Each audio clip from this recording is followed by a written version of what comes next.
오늘 우리에게 주시는 하나님의 말씀은 디모데후서 2장 20절과 21절 두 절 말씀입니다. 이 시간에 우리 한 목소리로 합독해 보겠습니다.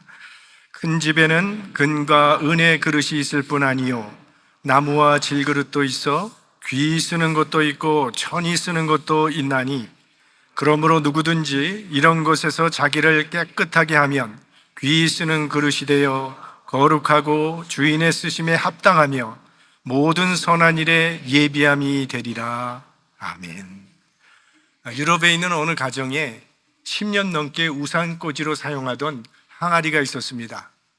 근데 그 집에 놀러 왔던 학자의 눈에 범상치 않게 보여서 그 항아리를 감정해 보니 100만 달러가 넘는 고대 중국의 국보급 문화재였다고 합니다. 이거는 오래전에 지인이 그 가정에 선물로 준 항아리인데 그냥 창고에 처박아 두었다가 창고를 정리하는 가운데 이거는 우산꽂이로 사용하면 좋겠다 생각을 해서 현관 옆에 두었다고 합니다. 이 항아리 하나도 누가 어떻게 사용하느냐에 따라서 그 가치가 달라집니다. 오늘 본문에는 여러 가지 그릇의 이야기가 나오고 있는데 큰 집에는 금그릇이나 은그릇뿐만이 아니라 나무그릇과 질그릇도 있다고 했습니다. 여기서 말하는 큰 집이라고 하는 것은 교회를 말하는 것이고 여러 가지 그릇은 그 안에 있는 하나님의 백성을 뜻하는 것입니다. 성경을 보면 하나님은 토기장이요 우리들은 토기장의 손에 빚어진 그릇이라고 비유를 하고 있습니다. 그래서 성경을 읽어보면 사람을 그릇으로 표현하는 구절이 많이 나옵니다. 하나님께서 바울을 가리켜서 말씀하시기를 이 사람은 내 이름을 이방인과 임금들과 이스라엘 자손들 앞에 전하기 위하여 택한 나의 그릇이라 하셨습니다. 또 사도 바울은 하나님의 절대 자유에 대해서 말하기를 토기장이가 진흙 한 덩이로 하나는 귀 있을 그릇을 하나는 천 있을 그릇을 만드는 권한이 없느냐. 그러니까 하나님께서 우리들을 하나님이 원하시는 바대로 지으셨다, 만드셨다라고 말을 합니다. 또 베드로 전서를 보면 여인들을 가리켜서 더 연약한 그릇이라고 했어요. 사회에서도 사람을 그릇으로 비유해서 많이 이야기를 하지 않습니까? 관대한 사람을 보면 저 사람은 그릇이 큰 사람이다 이렇게 얘기를 합니다. 속이 아주 좁은 사람을 보면 저 사람은 그릇이 작아, 그릇이 못돼 이런 이야기들을 하죠. 다 사람을 그릇으로 표현하는 말들입니다. 우리가 하나님의 집의 그릇이라면 나는 어떤 그릇이며 또한 어떤 그릇이 되어야 하는가라는 내 존재의 현 주소를 오늘 본문을 통해서 생각해 보고자 합니다. 먼저 우리가 알아야 할 사실은 나는 하나님의 그릇이라는 점입니다. 나는 하나님의 소유라는 거예요. 그러니까 하나님의 백성은 나는 하나님의 소유라는 분명한 인식이 있어야 합니다. 하나님의 백성은 예수 그리스도의 십자가로 구속을 받았기 때문에 우리는 하나님의 소유가 되는 겁니다. 우리는 하나님의 소유이기 때문에 자신의 가치를 자신의 마음대로 판단해서는 안 된다는 것이죠. 우리를 판단할 분은 주인이신 하나님밖에 없습니다. 우리의 가치는 주인이신 하나님께서 판단하실 일입니다. 우리는 다 가치 있는 인생을 살아가기 원합니다. 우리가 물질 만능주의 사회 속에서 살아가다 보니까 돈이나 명예를 가지고 있으면 가치 있는 사람이 될 것 같아서 악착같이 돈을 벌고 또 지위를 얻으려고 바둥바둥거리며 살아가고 있습니다.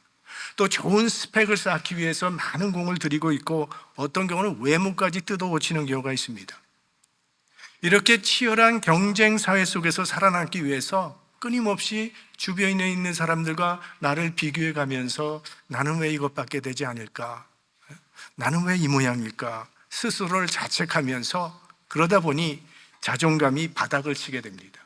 그래서 때로는 난 쓸모없는 사람이라는 생각도 하게 됩니다.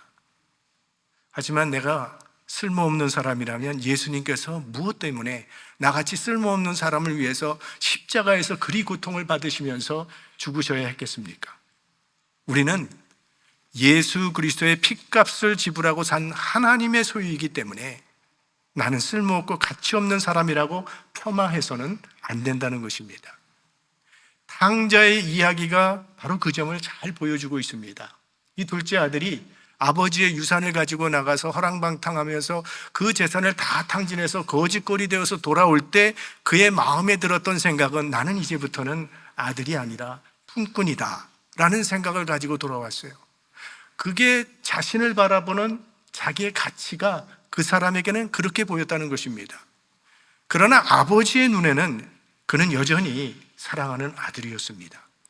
그래서 동네 사람들 다 초청해서 잔치를 베풀고 좋은 옷을 입히고 신발을 신기고 가락지를 끼워주며 너는 아들이라는 그 아들의 신분을 확인시켜 주었습니다.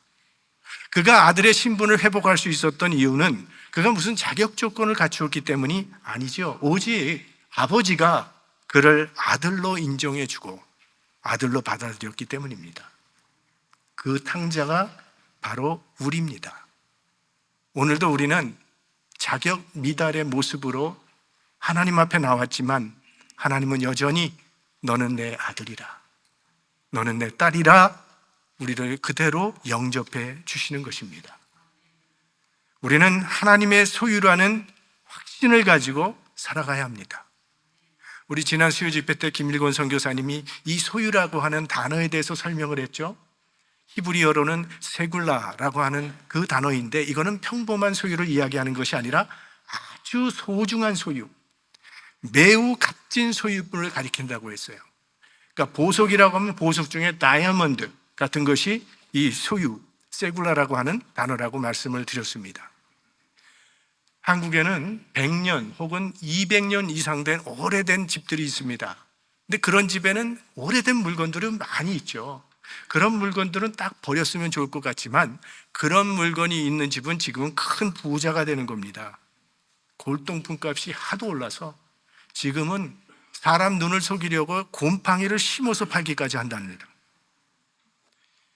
사람들이 나이가 많아지면 폐품이라고 말하지만 제가 이미 말씀드렸지만 하나님의 백성은 나이가 많아지면 폐품이 되는 게 아니라 고물이 된다고 말씀을 하시죠. 고상한 물건, 골동품이 된다는 얘기입니다. 여러분 성경을 보십시오. 정말 노년의 풍성한 삶을 사는 사람들의 이야기가 얼마나 많은지 모릅니다. 가나안 땅을 정복할 때 큰 공을 세운 사람이 갈렙입니다. 갈렙은 85세가 되었을 때 여호수아에게 가서 요청을 하지 않습니까? 내가 85세지만 40년 전이나 지금이나 마찬가지입니다. 이 산지를 내게 주소서. 가장 어려워하는 이 아낙 자손을 물리치는 일은 내가 하겠습니다. 다른 사람이 다 하기 싫어하는 일을 본인이 하겠다고 자원해서 국민들의 용기를 북돋워주는 역할을 했던 사람이 갈렙이죠. 모세는 120세까지 자기 사명을 게을리하지 아니하고 생명이 다하는 마지막 순간까지 일했습니다. 사도 바울은 감옥에서 순교를 기다리는 그 인생의 마지막 순간까지 신앙적인 편지를 써서 그게 바울 서신이라고 하는 하나님의 말씀이 되어서 오늘날 우리의 신앙을 인도해주고 있는 것입니다. 우리 교회에도 노년에 교회를 위해 봉사하시는 분들이 얼마든지 많이 계십니다. 그런 것도 건강해야 할 수 있는 것이지 그렇게 말할 수 있는 분이 있는지 모르겠지만 건강이 받쳐주지 않아도 얼마든지 교회를 위해서 할 수 있는 매우 귀중한 일이 있습니다. 기도하는 일입니다. 노년에 교회와 나라를 위하여 드리는 그 진실한 기도는 하나님의 뜻으로 이 땅에 이루는 위대한 능력이 되는 것입니다. 또 인생의 황혼기를 맞이한 선배님들이 경건히 예배드리는 모습을 보기만 해도 우리 신앙의 후배들에게는요, 이게 큰 믿음의 산 교훈이 되고 간증이 되는 거죠. 우리 어제 김효환 장로님 하나님의 부르심을 받으셨습니다. 지난 주간에 우리 장로님의 기력이 많이 세우셔서 식사도 제대로 하지 못하시고 주무시기만 한다 그래서 며칠 전에 장로님을 뵈러 갔습니다. 역시 주무시고 계시더라고요. 그래서 그냥 기도해드리고 깨우지 않고 가야 되겠다 하고 기도하고 아멘 했는데 갑자기 눈을 딱 뜨시면서 저를 쳐다보시는 거예요. 그래서 제가 장로님의 손을 잡아드렸습니다. 그랬더니 예전에도 그랬지만 장로님께서 손에 힘을 줘서 꽉 잡으시더니요, 저를 쳐다보고 끄덕이시더라고요. 아무 말씀도 하시지 않았지만 저는 그게 황 목사, 내가 비록 겉사람은 쇠였지만 내 속사람은 강건하오 라는 무언의 메시지로 저는 받아들여졌습니다. 하나님 나라에 갈 준비가 되었다는 그런 메시지로 들리더라고요. 제게 얼마나 감동이 되고 도전이 되고 격려가 되었는지 알 수 없습니다. 내가 생각하기에 나라는 존재는 별 쓸모가 없는 존재같이 생각될 때도 있겠지만 하나님에게는 꼭 필요하기 때문에 나를 이곳에 남겨두신 것입니다. 하나님이 나를 필요로 하는 한 나는 가치 있는 존재고, 하나님이 나를 필요로 하시기 때문에 나는 이 땅에 꼭 필요한 존재라는 사실을 잊지 말아야 합니다. 저는 신학교 또 교회 목회 때문에 서부에서 동부로 이사를 했고 또 다시 동부에서 서부로 이사하는 몇 차례를 그렇게 했습니다. 근데 이 이사를 할 때마다 아내는 모든 물건들을 다 바리바리 싸가지고 다닙니다. 뭐 영 못 쓸 것 같은데도 안 버려요. 새 것은 아까워서 못 버리고, 쓰던 것은 정이 들어서 못 버리고, 헌 것은 막 쓰기 좋다고 안 버리고, 별 다른 이유가 없을 때는 놔두면 다 쓸 때가 있다고 또 안 버립니다. 하나님도 여인처럼 하나님의 소유를 버리지 않고 소중히 여기신다는 겁니다. 깨어지고 부서져서 쓸데없는 것 같은 그릇도 하나님은 버리지 아니하시고 보존하신다고 하는 것이 우리들에게는 복음입니다. 그 다음에 그릇의 사명이 있습니다. 그릇은 무엇인가를 담기 위해서 존재합니다. 그리고 그릇에 무엇이 담겨 있느냐에 따라서 그 그릇의 가치가 달라지는 것이죠. 국을 담았으면 국그릇이 되는 것이고, 밥을 담으면 밥그릇 되는 거고, 쓰레기를 담으면 쓰레기통 되는 거고, 보물을 담으면 보물단지가 되고, 소변 담으면 요광이 되고, 그릇의 가치는 그 그릇의 재료와는 상관이 없이 그 속에 무엇이 담겨 있느냐에 의해서 이게 귀하고 천해지게 된다는 것이죠. 그래서 고린도후서 4장 7절 말씀에 보면 우리가 이 보배를 질그릇에 가졌으니 이는 능력의 힘이 큰 것이 하나님께 있고 우리에게 있지 아니함을 알게 하려 함이라.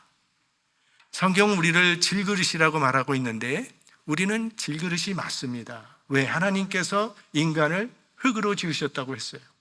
그래서 잘못 다르면 우리는 금세 깨지기도 하고 금이 가기도 하고 부서지기도 합니다. 그래서 세상 살아가면서 이곳저곳 수리하며 살다가 더 이상 수리할 수 없게 되면 다시 흙으로 돌아가는 것이 인생입니다.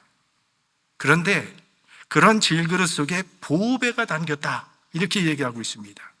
질그릇이라 할지라도 그 속에 보배가 담겨 있으면 그 그릇은 대단히 소중한 가치가 생기는데 우리는 하나님의 아들 예수 그리스도라는 보배가 우리 안에 있기 때문에 소중한 존재가 된다는 그런 말씀입니다. 많은 그리스도인들이 일생에 한 번 정도는 성지순례를 다 다녀오고 싶어 합니다. 우리 교회도 금년에 계획을 했다가 전쟁이 나는 통에 가지는 못했습니다. 그런데 이 성지순례 다녀오신 분 중 가운데는 실망하는 분들도 있습니다. 뭔가 이 성지라고 하니까 좀 신비로운 것을 기대하고 갔다가 오면 실망하는 경우가 있어요. 사실 대한민국에 살기 어려운 지방도 이스라엘보다는 살기가 좋습니다. 과거에 대한민국 정부에서 그 이스라엘 키부치 농장의 지도자를 초청해서 우리 농업 발달에 좀 도움을 달라고 요청을 한 적이 있었습니다. 그런데 그 사람이 와서 하는 말이 아니 세상에 조건이 이렇게 좋은 나라에서 왜 나를 불렀느냐고 반문하더랍니다. 그 푸른 물이 흘러가는 강을 바라보면서 거기서 100m도 떨어지지 않은 곳에 한 농부가 비가 왜 오지 않느냐고 한탄하는 장면이 자기에게는 도저히 이해할 수 없다고 했어요. 그 정도의 차이가 날 만큼 가나안 땅은 참 메마르고 무더운 사막 지대입니다. 그래서 구약을 읽어보면 우물 뺏기 싸움이 그렇게 많이 벌어졌던 것입니다. 그런데 뭘 보려고 그렇게 많은 사람들이 성지순례라는 명목으로 그 나라를 찾아가는 것입니까? 이유는 하나밖에 없습니다. 볼품없는 질그릇 속에 하나님의 아들 예수 그리스도라는 보배가 담겨 있기 때문이에요. 예수님 때문에 그 메마른 땅을 성지라고 부르는 것입니다.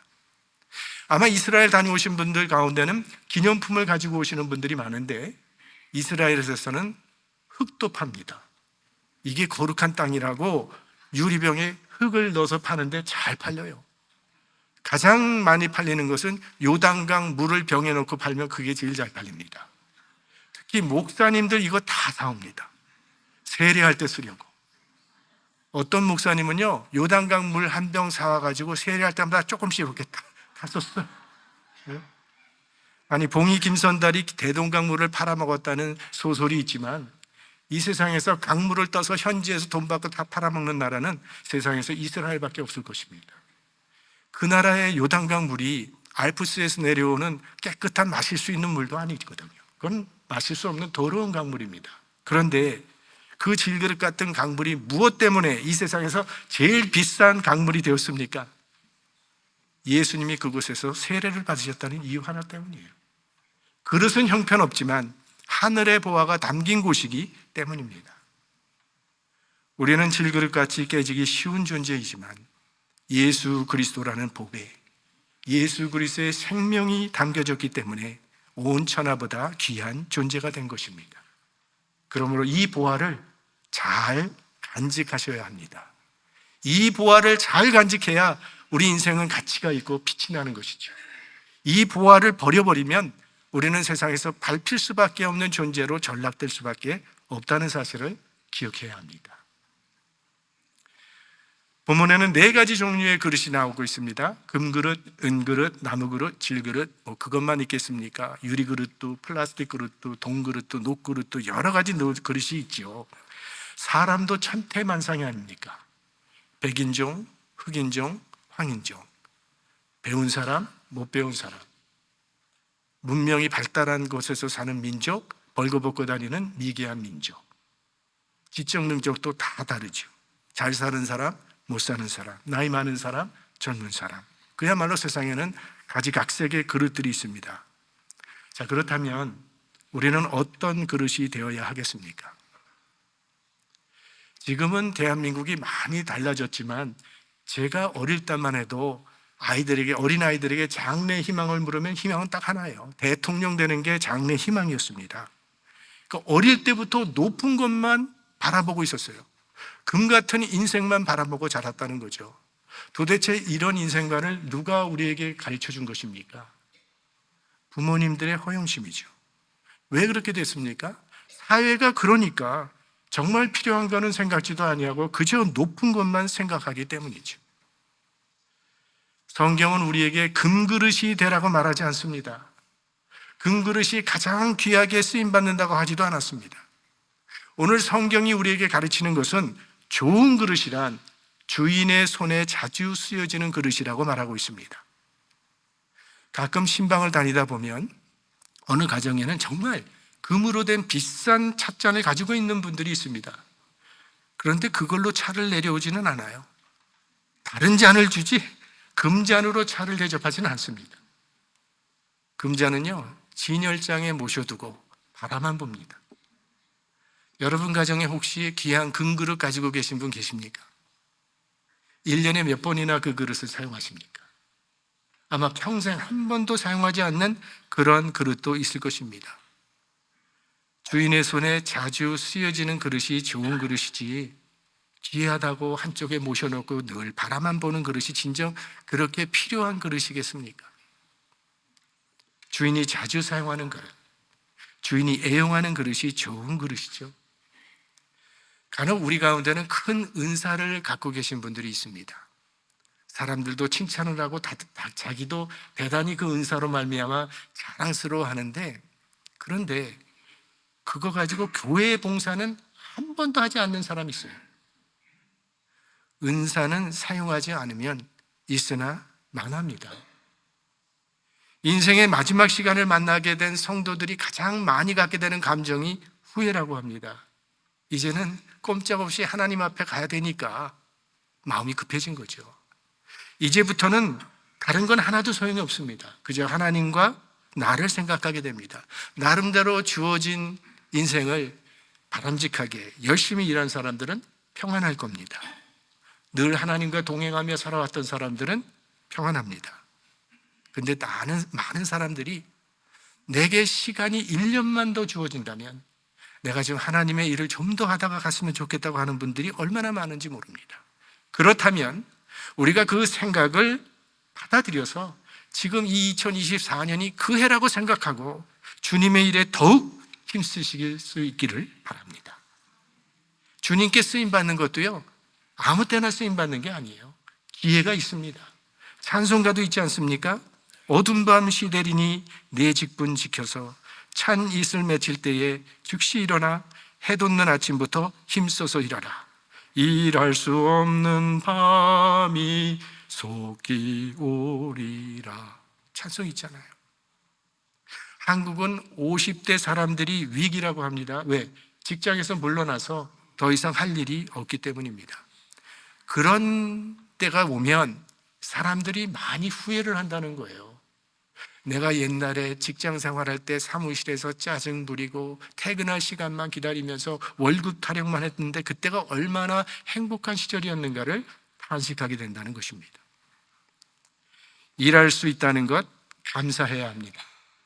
하나님께서 일을 맡기시면 행복으로 알고 기쁨으로 순종하는 일꾼들이 되시기를 바랍니다. 하나님의 일에 쓰여지는 것이 최고의 영광이요, 교회를 위하여 봉사하는 것이 최고의 행복입니다. 하나님께서 내게 일을 맡기실 때는 그 감당할 수 있는 힘도 같이 주세요. 내가 못하는 일을 시키지 않습니다. 우리 성가대 보세요.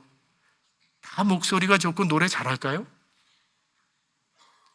악보 볼 줄 모르는 사람도 있을 거예요. 음치도 계시다고요. 아마 본인들이 더 잘할 겁니다. 그러나 하겠다고 나서니까 하나님이 함께 하사 매주 이렇게 은혜로운 찬양이 나오고 있지 않습니까? 하나님께 쓰임받는 인생이 가장 가치 있고 복된 인생입니다.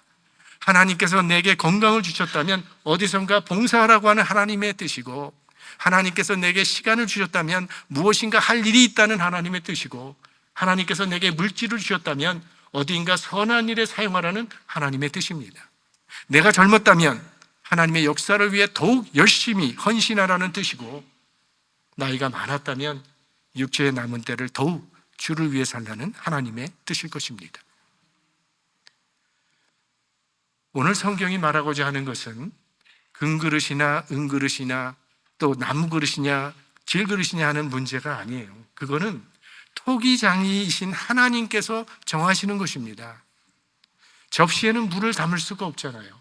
물을 담으려면 컵이 필요하죠. 바구니에다가는 물을 나를 수가 없잖아요. 물을 나르려면 물병이 필요하죠. 우리 모두는 각자에게 자기가 할 일이 있다는 거죠. 하나님께서 각 사람에게 주신 은사대로만 하면 된다는 겁니다. 그러니까 다른 사람의 그릇 부러워할 필요 없고 나의 그릇됨을 탄식할 필요도 없다는 겁니다. 정말 중요한 것은 모든 그릇에게 공통적으로 꼭 필요한 조건이 하나 있는데, 그것은 깨끗한 그릇이 되어야 한다는 것입니다. 그러면 귀 쓰임 받는 그릇이 된다고 성경은 말합니다. 오늘 21절 말씀 다 같이 보겠습니다. 그러므로 누구든지 이런 것에서 자기를 깨끗하게 하면 귀 쓰는 그릇이 되어 거룩하고 주인의 쓰심에 합당하며 모든 선한 일에 예비함이 되리라. 때로는 여러분의 집에 갑자기 손님이 찾아올 때가 있어요. 대접해야 되겠는데 어떤 그릇을 사용하시겠습니까? 좋고 비싼 그릇이라 할지라도 더러워진 그릇은 사용할 수가 없습니다. 깨끗하게 씻겨서 준비되어진 그 그릇을 사용할 것입니다. 어떻게 해야 우리가 좋은 일꾼이 될 수 있겠습니까? 죄에서 떠나야 합니다. 죄를 버려야 합니다. 그러기 위해서 날마다 우리의 마음과 생활을 깨끗하게 닦아야 합니다. 죄로 오염이 되어버린 우리의 영혼을 말씀과 기도로 깨끗이 씻어내야 합니다. 그래야 하나님이 쓰시는 그릇이 될 수 있어요.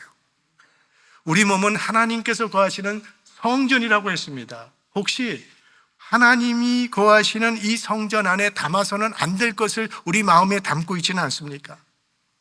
복수심이나 야심이나 질투심이나 정욕, 교만 이런 것들은 하나님의 집에 함딱지 않은 것들은 다 깨끗하게 버려야 한다는 거예요.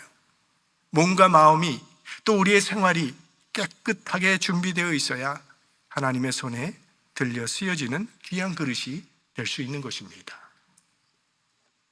하나님은요, 재주가 많은 사람을 쓰시는 하나님이 아니라 재주와 능력은 하나님이 더 많이 가지고 계시니까 마음과 생활이 깨끗한 사람을 쓰십니다. 깨끗한 그릇이 준비만 되어 있으면 언젠고 하나님께서 반드시 우리를 쓰실 것입니다. 요셉은 늘 자신의 그릇을 깨끗하게 준비했죠. 그랬더니 아무도 보이지 않는 저 깊은 감옥에 갇혀있던 그 요셉을 하나님이 기어코 끌어내사 이스라엘과 이집트의 구원자로 사용하셨죠. 모세는 40년 동안 미디안 광야에서 자신을 비우고 또 비워서 깨끗한 그릇이 되었을 때 하나님은 그를 출애굽 역사의 주인공이 되게 하셨습니다. 엘리야 때는요, 히브리 민족이 하나님을 배반하고 바알 숭배를 함으로 바알 종교 국가가 될 뻔한 그런 위기를 만난 적이 있습니다. 그러나 그런 혼란 가운데서도 바알에게 무릎 꿇지 아니하는 7,000명이 있었다고 했어요.